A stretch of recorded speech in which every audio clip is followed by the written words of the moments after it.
சொத்து குவிப்பு வழக்கில் குற்றவாளி என்று தீர்ப்பளிக்கப்பட்டு 3 ஆண்டு காலம் சிறை தண்டனையும் விதிக்கப்பட்டு உள்ளதால் அமைச்சர், சட்டமன்ற உறுப்பினர் உள்ளிட்ட பதவிகளை மக்கள் பிரதிநிதித்துவ சட்டப்படி இழக்கிறார் பொன்முடி. இதனால் அவரது திருக்கோவிலூர் தொகுதிக்கு இடைத்தேர்தல் நடத்த வேண்டிய சூழலும் உருவாகியுள்ளது.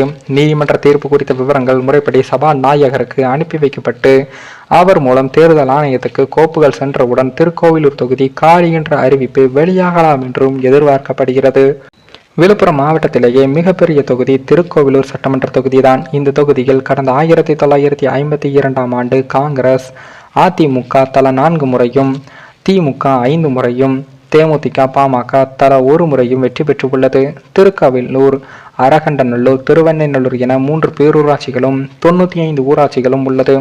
திருக்கோவிலூர் சட்டமன்ற தொகுதிக்குட்பட்ட டி. எடையூர் என்ற கிராமம் தான் பொன்முடியின் சொந்த ஊராகும்.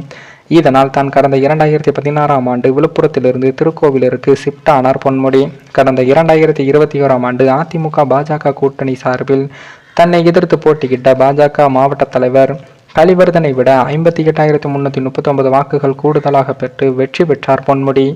இதனிடையேத்தான் இப்போது திருக்கோவிலூர் தொகுதி இடைத்தேர்தலை சந்திக்கவுள்ள நிலையில் பொன்முடியின் 2 மகன்களில் ஒருவருக்கு திமுக சீட் கொடுக்கக்கூடும் என்றும் தெரிவிக்கப்படுகிறது.